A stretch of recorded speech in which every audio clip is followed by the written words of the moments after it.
Welcome back to the channel, guys. Well, I'm down at Rotate Motorcycles with Ross. Happy to have you. How you doing? Very well, thank you, mate. Very well, thank you. We've still got some gorgeous sunshine, and I've been jetting all over the place, left, right, and centre, riding some very, very expensive motorcycles. So I thought it was about time we sort of lower the bar a little bit and we ride some used bikes, because not everyone's got £26,000 to spend on a new XD Avril. I'm very aware of that. So we're down with Ross. Ross has got a fantastic array of used bikes, and we're going to be doing a little bit more with Ross over the coming year, really. But for this video, we're going to be taking out the LC8. Yeah, and it's a bit of a forgotten hero, I think, isn't it? You know, the Super Duke cars talked about so much and developed so much, and a lot of it may have come from this sort of era. That's it, that's it. Perhaps the only sports bike KTM will ever make, a proper sports bike with a fairing. So we're going to take that out for a spin. I've ridden one before many, many years ago, and I almost nearly bought one as well. So really interested to see what the RC8 is like to revisit. And we're also going to be taking out the BMW HP2 Sport. Now this seems rather rare, isn't it? They didn't make many of these, and they didn't make them for very long either. No, that's a bit of a heart over head thing for a dealer like us to have, because it's not the sort of, it's a very rare thing in a unique market. And I pretty much took it in part exchange because I wanted it, and I'd never seen one in the flesh.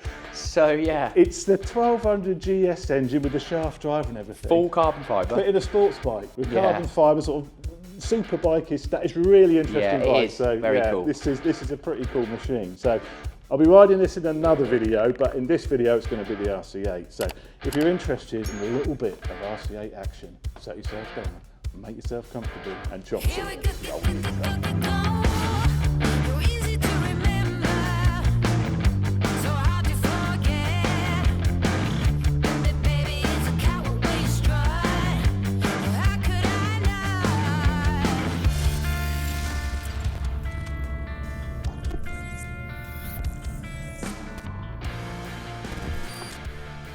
So here she is, the mighty RC8. As I said at the beginning, I have ridden one of these a long time ago. It's the R version, literally for 10 minutes. I just borrowed it off a mate and had a little go on it, and that's from my first proper V-twin experience, really, and I absolutely loved that grunt. And I remember it was a little bit sort of very vibey at the bottom end, you know, shake your teeth out a little bit. You know, this engine has, over the years, when it went in the Super Duke, it's been refined. This is quite an early version of the LC8 engine, but I'm really excited to try this. I mean, look at it. Probably, you know, it looks very much like a KTM, doesn't it? It looks very much like the new sort of RC bikes they brought out. You know, the 800s, like the track bikes. It's got that same sort of style with the fairing. You've got the sort of big headlight unit, little integrated indicators here. It looks actually fantastic, doesn't it? It's certainly, what is it? It's an 08, so 2008. It doesn't look dated, does it? It still looks really futuristic. If anything, it looks futuristic. Does not look dated at all. So, it's got the exhaust on it. It's got an end can on it. This is going to be loud. This is going to be loud. Oh, not saying I'm a huge fan of that. And shorty levers. I hate shorty levers, but anyway, let's fire up. Very old school LCD dashlet. Wow, very, very old school. Bang. On the button. When coming out of Ross's, the first thing you got to do is negotiate a bit of off-road. I do love sports bikes and gravel. Perfect combination. So just doing a little bit of very slow speed stuff on the gravel. The clutch control is really nice, and even despite the shorty lever, it's got a really nice feel on the clutch lever. Actually, not snatchy. Well, this is where the slow speed stuff at low rev ranges, this is where it might feel a little bit hard work. Actually, this isn't too bad. I wonder whether this has been mapped as part of the exhaust change. It's probably been remapped, and that's why it's actually quite nice. The fueling's actually quite nice on this.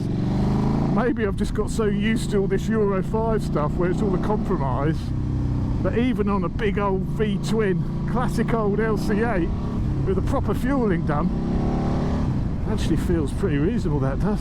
Front brake, Jesus, that's not very good. That's terrible. Let's try that again. Maybe it's just been sat about a bit long.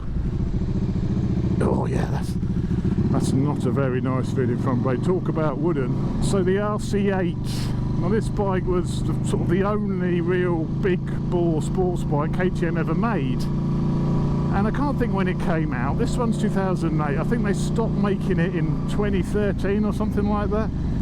It wasn't around for that long, and it sort of evolved a little bit over the years, and the last one they did was the R version, which I think had a bit more power and a bit slightly better spec, but this is the original. That's the big old V-twin for you. That does feel quite a little bit lethargic compared to the very latest sort of Super Duke.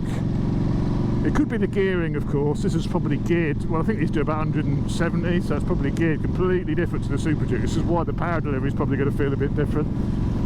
But the actual feel of the bike, it feels very thin between your legs, absolutely tiny between your legs, and I love this sort of, these upper bits of the tank to sort of lock your legs in. I mean, this was always sort of a track bike, you know, a track road bike.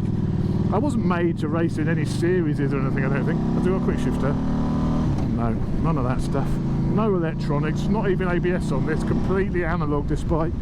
That's your traction control, that's your ABS, all of that. So for quite a reach to the bars, but they don't seem too low. I don't find this too uncomfortable. Well, I have just set off. Ask me again in half an hour. It sounds absolutely beautiful. Oh, listen to it.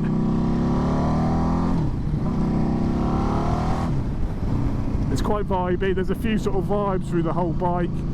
As I say, you know, very sort of old school V-twin this. Nowhere near as refined, doesn't have those additional balancing shafts and all of that stuff.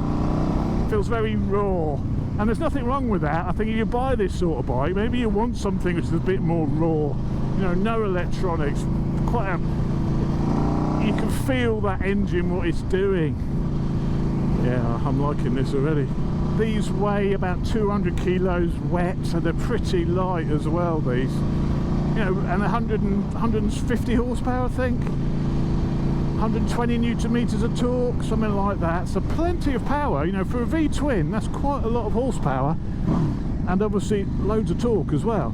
But we'll see how she revs and all of that. But this is great. I really like this. Oh, I've got to try and work out where I'm going to go here. I've been done. Front brake again. It's so bad. I don't like that front brake. I may have been spoiled with braking on modern bikes. Is it first? It's got a gear indicator. I don't think it's even got a gear indicator. I don't know where I am. That's the only problem I've got. I don't know a route round here, and I haven't got a clue where the good roads are, and not at the moment. Hopefully I'm going to get to something I recognise at some point. But this is very pretty. But we need to unleash the beast.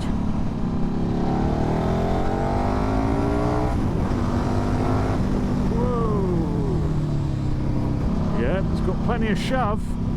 Accelerates quite hard, that. It's perhaps not as hard as I thought it would be. I think it's just 1158 cc or something like that, so I thought it might pull a little bit harder than that, but we'll see how she pulls at the top as well. These were renowned for being fantastic handling bikes.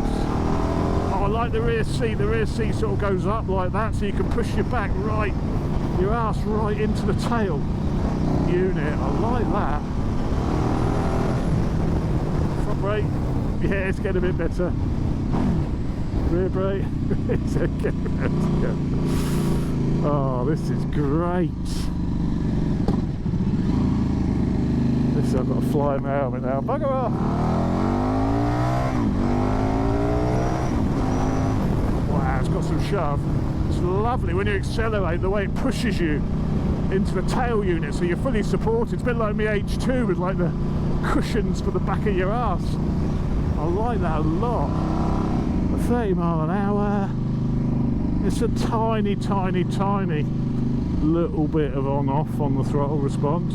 But I say, I don't know if it's mapped. Obviously it's got the exhaust on it, so I assume it's probably been mapped along with the exhaust. But the fueling seems actually very good. I could certainly live with that, no problem. Oh, I should have checked the tyres. how old these tyres are, or if they're all shiny like the brake discs. Yeah, it's lovely to get out of the seat on.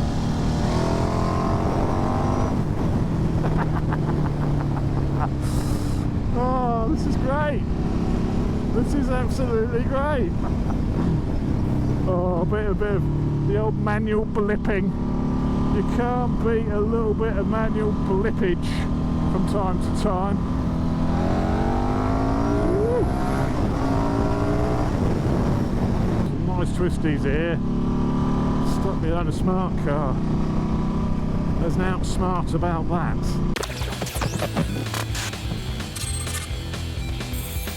Okay, so while I've stopped for my coffee, let's have a little bit of a look around the bike. I mean, it looks absolutely, but as I said at the beginning, I think it doesn't look at all dated, does it? It's still, if KTM released this tomorrow and it looked like this, I wouldn't be disappointed. I think it looks really, really cool. You've got that big sort of headlight and you've got intakes here into the airbox. I like what the guy's done, the previous owner, where he's had it all blacked out and he's got like a dark tint screen. The mirrors are really cool with the indicators integrated into them, and yeah, it looks fantastic, doesn't it? Okay, let's have a little closer look at all the details. So we have the WP front forks, as I mentioned, and Brembo calipers. The brakes are improving. They're not modern bike standard by any means, but they're getting better. Could be a pad, you know, change the pads maybe might help, but it lacks a little bit of feel in the brakes. Look how close the belly pan comes to the back, to the tyre. The belly pan is literally almost touching the tyre. Look at that, that's incredible, the fit there. Carbon mudguard, I suspect that as a little cheeky extra. So the heart of the beast is that LC8 KTM engine. It is 1148cc, a 75 degree V-twin, so it's 152 horsepower at 10,000 RPM, and the RC8R was 173 horsepower. So the R model, they did a fair bit of tuning on it to raise the power. 120 newton meters of torque delivered at 8,000 RPM. This is that rear seat I'm talking about. When you accelerate, you're pushed back into this, so you've got like fully supported, so you're not hanging on, you're sort of pushed, all your weight is pushing on the seat. I really, really like the rear tail design on these.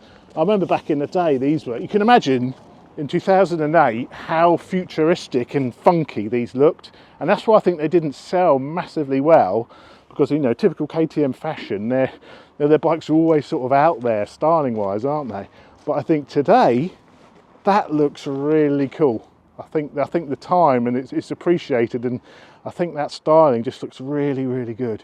Of course, it has a trellis frame, so we have a trellis frame on this. It will be steel, a steel trellis frame, as all KTMs do.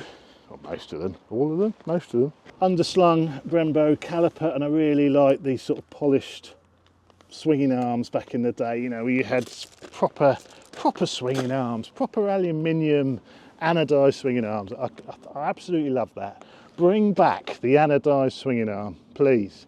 I was talking about the tank. You can see that shape of the tank where you've got these sort of big nodules sticking out, very angular. The whole design of the bike is angular, but look how thin it is. And like I say, you've got these nodules sticking out the top to sort of lock your knees under, so hanging off it is really nice. Let's have a closer look at that dash. There it is. LCD, sort of quite unique, isn't it, really? I mean, there's some buttons you can push here. What do they do? Mode, trip, next service. Some information on here. 4,200 miles. That is not much at all, is it? It says it's 39 degrees. No wonder I'm sweating my tits off. Anything else? Anything else? Push everything? No, that's about it. So there we go, the 2008 KTM RC8. Let's jump back on. The suspension is really plush. WP suspension, of course. Or back then they called it white power. Might not be too PC these days, that. It's now called WP for legal reasons. But it feels really plush. I mean, the WP suspension is, I've always been impressed with it. It may not be gold, it may not be Öhlins, but I think from a performance point of view, it sometimes doesn't feel a million miles off. It's a really plush ride, really it's sporty and plush. This is perfect for the road, I would say.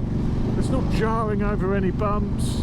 Feels very, very well sprung. I'm getting a little bit of sort of that weight on your wrist from a sports bike, but it's not bad. I think I could live with this for, you know, just for a couple of hour little Sunday morning blast. You're not going to want to go down to the south of France on it, obviously. That's Ringwood. We're in Ringwood.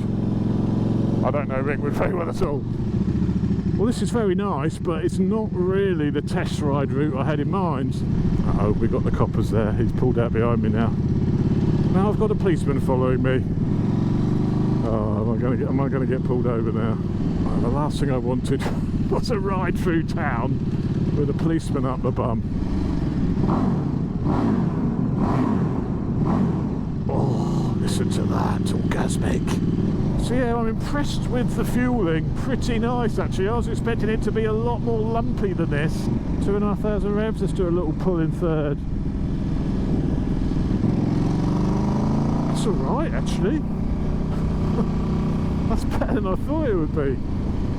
That's actually pretty good. So the fueling and everything, completely live with that. The clutch is really nice and light, despite having little silly short levers. The riding position is pretty good. I don't feel like my arse is too high in the air. The pegs, I would say, are moderate. The bars feel quite tight compared to like the new generation of sports bikes where they're like a bit wider. You feel a little bit like that, but they're sort of back. They're not too ridiculous.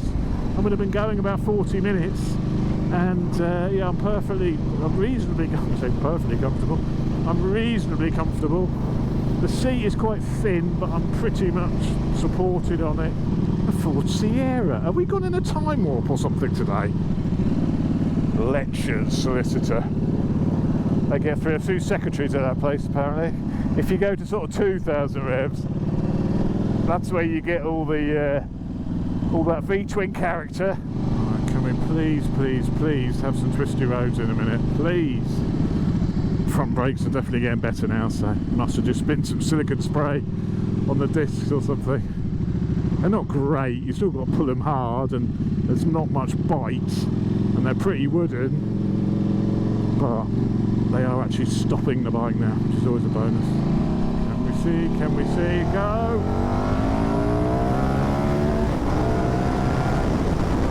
Yeah, it revs and the speed doesn't really increase that quickly as you rev it. It's not the fastest thing on the highway. It could be the noisiest.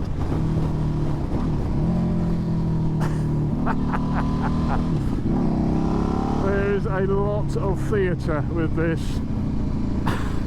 Absolutely a lot of theatre. Oh, let's stop behind a white there. Let's see if we can find neutral on it. Ah, it's in there somewhere. So anyway.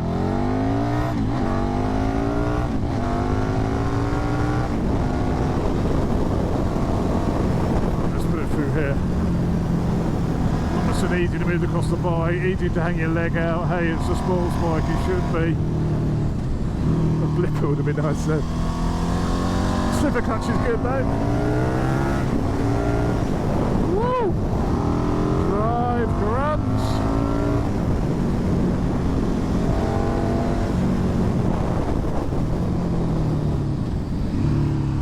Front brakes aren't very good.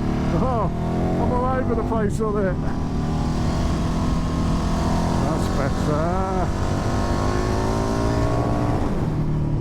It just sounds so awesome. Oh, 1-1. This is brilliant. 6.5 grand. Get you a bit of KTM history. Probably never see a sports bike again from KTM, maybe. Depending what happens with this, you know, all the troubles which are going on. I'm actually going to be borrowing the new Super Duke 1390 Super Duke car again in a couple of weeks, just because I want to try one again. Obviously you can get some quite good deals on KTMs at the moment, and depending what happens at the end of the month when KTM have to pay back their 500 million, whatever they have to pay back at the end of the month, will decide the future really of KTM, what's going to happen to them. And you can get a Super Duke car non-Evo for about 14.5, maybe a little bit less, or maybe some more deals to have, negotiate a bit more money off. Because I'm thinking of probably getting rid of my Hornet now. I did a track day at the Jamie Whitton Race School at Anglesey, and yeah, it's a bit too small for me. I want a track naked, and the Hornet is not a track naked. So I'm buying the Super Duke car again just to see if I can tempt myself, maybe foolishly, to invest in a KTM at this stage. Maybe I'm an absolute idiot to risk my money and buy a Super Duke. I'm either going to buy one at the perfect time, and all the prices will go up once the news is announced and the future is secured, and I feel like a hero for buying a bike at the right time and saving a load of cash. Or it's going to be the worst financial decision I've ever made. One of the two. But I do love a KTM, I do love a Super Duke, I love this. Come on KTM, you've got, your KTM cannot disappear. They're just too special. Somebody buy them, somebody sort them out. We can't lose these incredible bikes. They're absolutely superb. So massive thanks to Ross for letting me loose on this. If you're interested in it, it may have sold now, I don't know. But check out Ross's website, I'll link it below. I'll also link it in the description, so if you click on the video description and click on the link, it will take you straight to his website. He's got a really fantastic array of motorcycles, as always, and they're always look tip-top, really well prepared, including my H2. It's still for sale there at the moment, so get down there. If you want an H2, get that bought. Then that'll free up some more cash for me to waste on a KTM then. So yeah, check out Ross. I will be doing some other rides from Ross's as well. I've got the BMW HP2 Sport to ride, that's an interesting bike. And yeah, there's going to be all sorts coming. So if you're interested in a little bit more of the used bikes, because these new bikes are fantastic, aren't they? But not everyone can afford new machines, and there's loads of really decent second-hand bikes out there. So yeah, if you're interested in a few more used bike reviews, then let me know in the comments if you want to see that. And if you want to make sure you don't miss those used bike reviews, don't forget to click subscribe, like, all that jazz, and I'll see you on the next one.